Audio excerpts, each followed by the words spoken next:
Hello friends, જય શ્રી કૃષ્ણ. ધોરણ 8 English composition યાની કે નિબંધ વિભાગની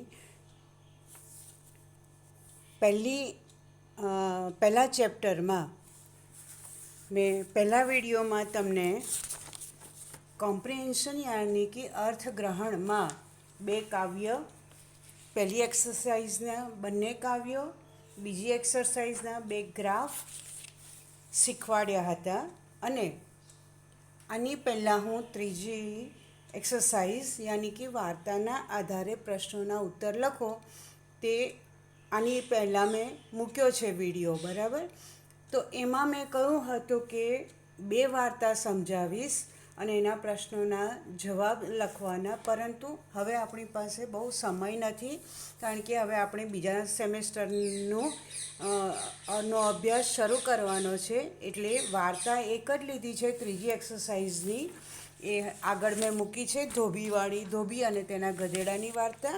અને એ જ પાઠમાં ચોથી એક્સરસાઇઝ જે છે, પરિચ્છેદ વાંચીને પ્રશ્નોના ઉત્તર લખો, યાની પરિચ્છેદ યાની કે ફકરો. તો એનો ચોથી એક્સરસાઇઝની પહેલી એક્સરસાઇઝ એના મેં પ્રશ્નોના જવાબ અને તમને ફકરો સમજાવ્યો છે. તમને એમાં સમજ પડી ગઈ હશે મિત્રો. તો હવે આપણે નિબંધ લેખનનો બીજો પાઠ, ચેપ્ટર 2 લેટર રાઇટિંગ એટલે કે પત્ર લેખન.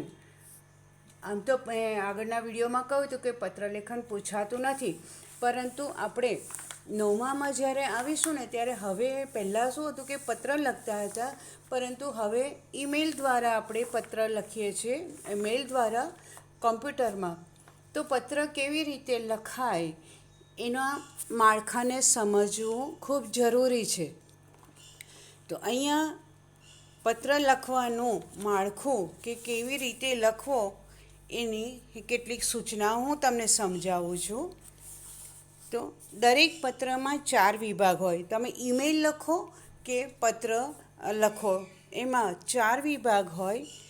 પહેલું છે મથાળું, કે જેમાં પત્રની પહેલાં કેવું હતું કે જમણી બાજુએ પત્ર લખીએ ને તો લખવાની શરૂઆત કરતાં જમણી બાજુ આપણે એને સરનામું, ગામ અથવા શહેરમાંથી લખતા હોય તે, અથવા તારીખ એ લખતા હોઈએ છીએ.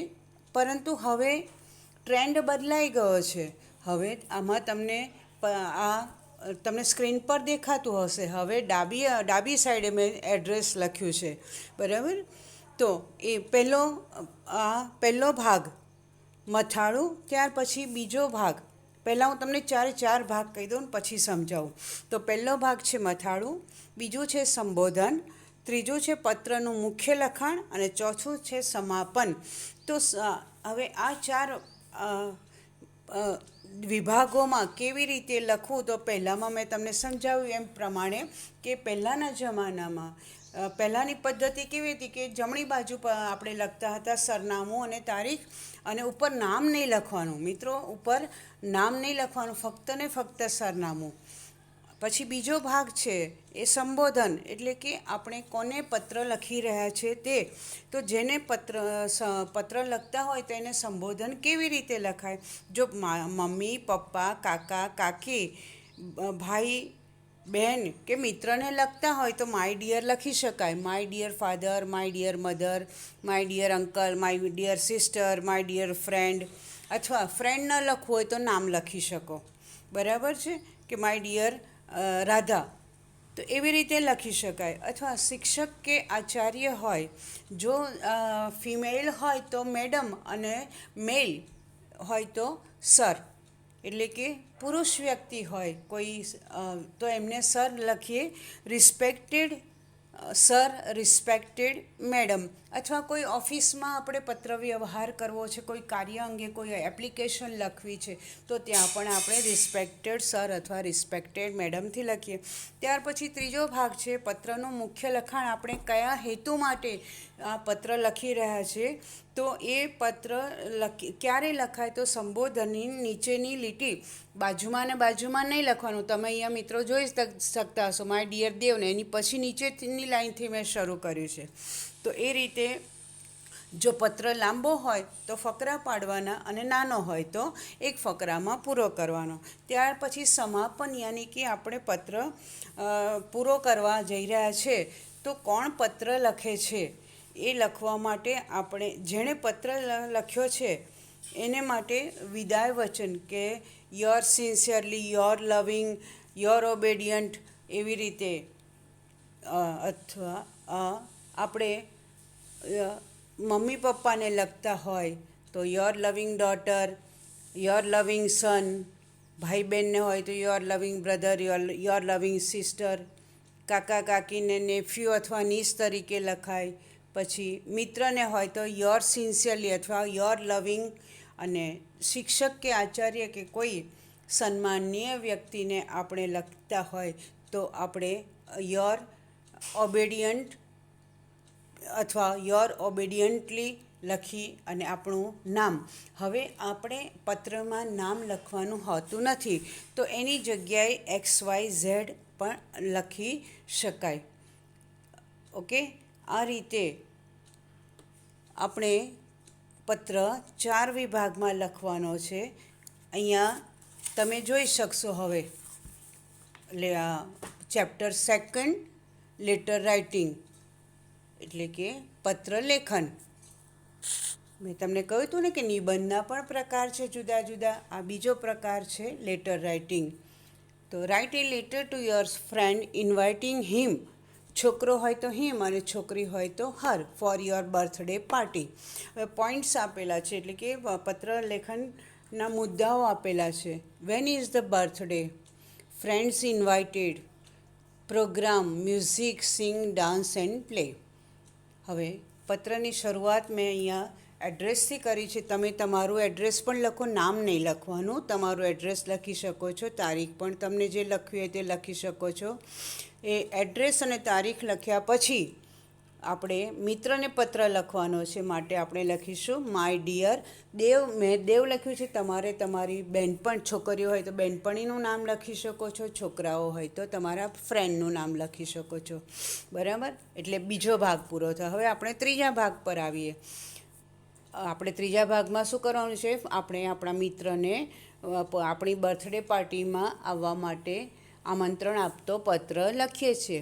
તો આપણે લખીશું I am writing this letter to invite you to attend my birthday party. હું તને આ પત્ર શાના માટે લખું છું? તો મારી બર્થડે પાર્ટીમાં આવવાનું આમંત્રણ આપતો હું પત્ર તને લખી રહ્યો છું. My birthday false on 29th of this month. મારી બર્થડે ફોલ્સ ઓન એટલે કે આવે છે. મારી બર્થડે અથવા મારો જન્મદિવસ આ મહિનાની 29 તારીખે આવે છે. I have invited all our friends. મેં આપણા બધા જ મિત્રોને આમંત્રણ આપ્યું છે. We have arranged a party in the evening at 5 o'clock. એટલે મમ્મી પપ્પા એકલા માણસ તો કરી ના શકે, એટલે માટે વી લખ્યું છે. અમે સાંજે 5 વાગે પાર્ટીનું આયોજન કર્યું છે. હેવ અરેન્જ એટલે ગોઠવી છે અથવા આયોજન કર્યું છે. We will sing songs, dance and play many games. પાર્ટીમાં આપણે શું કરીશું? તો ગીતો ગાઈશું, નૃત્ય કરીશું અને બહુ બધી રમતો રમીશું. We shall have a happy time. જો મેડમે અહીંયા 2 લખ્યા છે, શેલ અને વિલ. પહેલાં મેં કીધું ને કે પહેલાંનો જે ટ્રેન્ડ હતો ગ્રામરમાં, તો ગ્રામરમાં આઈ અને વીની સાથે હંમેશા સેલ વપરાતું હતું. સર્વનામના જે રૂપો છે I, we, you, he, she, it, is, they અને ધે, તો આઈ અને વીની સાથે હંમેશા સેલ જ મૂકવામાં આવતું હતું, અને બાકીના બીજા સર્વનામના રૂપો you, he, she, it, is અને ધેની સાથે વિલ મૂકવામાં આવતું હતું. જ્યારે મેડમ બી ભણતા હતા તમારા જેવડા, ત્યારે અમારે આ રીતે લખવાનું. જો આઈની સાથે વિલ લખ્યું હોય તો અમને મેડમ ખોટું આપતા હતા, પરંતુ અત્યારે એ ટ્રેન્ડ બદલાઈ ગયો છે. સર્વનામના બધા રૂપોની સાથે વિલ પણ મૂકવામાં આવે છે, એટલે ખોટું નથી. માટે મેડમે અહીંયા શેલ અને વિલ બંને લખ્યું છે. તો હેપી ટાઈમ એટલે કે આપણે જેટલો સમય સાથે રહીશું ખૂબ ખુશીથી સમય વિતાવીશું, આનંદથી વિતાવીશું. We shall have a happy time, right. હવે આપણે પત્રનું શું કરવા જઈએ છીએ? સમાપન કરવા માટે જઈ રહ્યા છે. તો ત્યારે આપણે એમના મમ્મી, આપણે જે ફ્રેન્ડને પત્ર લખીએ છીએ એને લખીએ કે તું, મને આશા છે તું આવીશ તો જરૂર આવજે, અને તારા મમ્મી પપ્પા એટલે આપણા તો અંકલ આંટી થાય ને, તો એમને મારા પ્રણામ. તો અહીં છેલ્લે આપણે બીજો ફકરો પાડીને લખીએ છીએ, hi, I hope you will come. હું આશા રાખું છું કે તું આવીશ જ. My regards to respected uncle and aunty. અહીંયા મેં રિસ્પેક્ટેડ એટલે કે માનનીય, પૂજનીય, વંદનીય, એટલે એ રીતે પણ મેં આખો સ્પેલિંગ લખ્યો છે RESPECTED, પણ શોર્ટ ફોર્મમાં RESP પણ લખી શકાય. શોર્ટ ફોર્મ બોલો અથવા એબ્રિવેશન યાની કે ટૂંકું રૂપ. તો મારા તારા મમ્મી પપ્પાને, અંકલ આંટીને મારા પ્રણામ અથવા નમસ્કાર. Please do come. Do come એટલે જરૂરથી આવજે. DO છે મિત્રો, O અડધો દેખાય છે એટલે DO છે. પ્લીઝ ડુ કમ, જરૂરથી આવજે. યોર લવિંગ ફ્રેન્ડ મનન, તારો પ્રિય મિત્ર મનન. આ રીતે આપણે પત્ર લખીએ. હવે બીજો પત્ર છે, write a letter to your friend telling him or her about how you spent your summer holidays.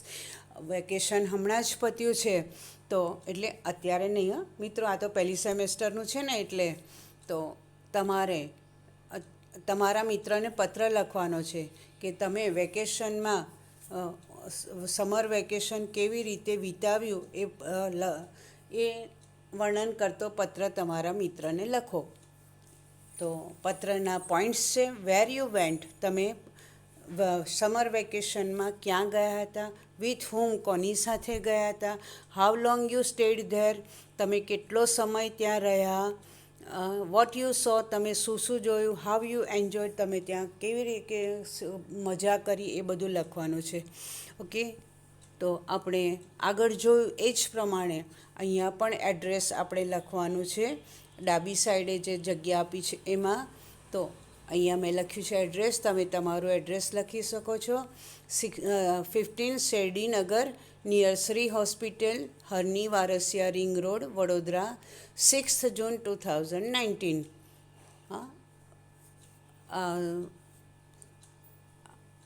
આ ગયા વર્ષની મેં સ્વાધ્યાય પોથીમાંથી લીધો છે, એટલે આ પ્રમાણે છે. ડિયર હેત, પ્રિય હેત, હાઉ આર યુ, તો કેમ છે?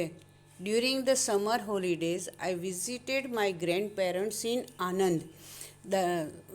ઉનાળાની રજાઓમાં હું મારા દાદા દાદીના ઘરે આણંદ ગઈ હતી. I visited many interesting places, so movies end did a lot of shopping. તો ત્યાં મેં શું કર્યું? ત્યાં જોવાલાયક જે સ્થળો હતા તે જોયા, સો મૂવીઝ, પિક્ચર જોયા, and did a lot of shopping. Shopping એટલે ખરીદી, ઘણી બધી ખરીદી કરી. I also learn painting from my aunt.